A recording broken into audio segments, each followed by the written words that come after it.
Well, as families gather for the holidays, how do we protect each other from COVID-19? That's a big question on a lot of people's minds.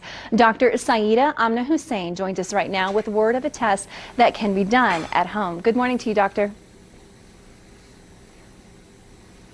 Hi, how are you, Amber? I am doing so well. Thank you so much for joining us this morning. Obviously, we are all looking forward to bringing back our holiday traditions, but a lot of us are aware of the health risks as well. So I'm wondering, what are those risks that we really should be aware of when all of the family comes together this holiday season?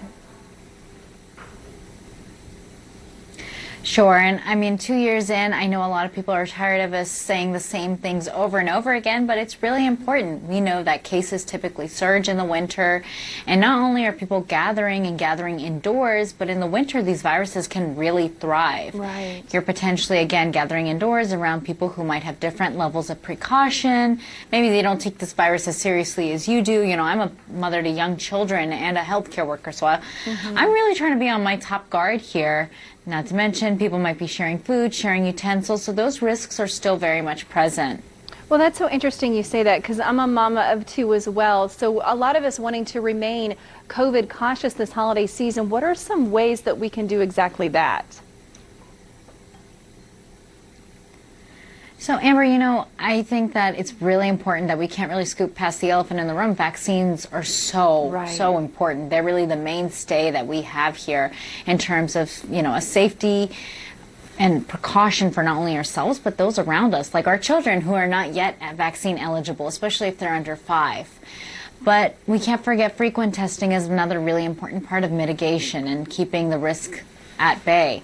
Not only protecting ourselves, but trying to be careful when we're around others. So if there's a close contact, that you're able to appropriately alert them, let them know if you are positive. So having a reliable, safe at-home test that you can administer yourself is a great resource. And then let's not forget all the other guidelines that the CDC has recommended. Hand washing, frequent hand hygiene is so important. Masking when appropriate. You know, me and my daughters were always wearing our mask in the store. And then, of course, being able to distance when appropriate. And it's interesting, too, because obviously this test might be one of the best things to protect ourselves and to be COVID cautious. But if you do go to a family gathering and if you do develop symptoms, I think a lot of people wondering, do I need to go to great lengths to get tested? Is it COVID-19? Is it another respiratory ailment? Is it something else? What would you suggest if symptoms do arise after these gatherings? Good question, Amber, and I have to say that it's really hard to know, because even by the naked eye, how am I going to know if it's COVID-19 or the flu or a common cold? Well, that's where you contact your doctor, and especially if you're not yet vaccinated, or if you're immunocompromised, or a young child who's not yet vaccine even eligible, then perhaps your doctor needs to make that call for you and helps you triage if you need to come in and be seen, or perhaps your at-home test would be a good option for you and you're a good candidate for that. I think so too. Well, doctor, thank you so much for your time, for your knowledge, your expertise.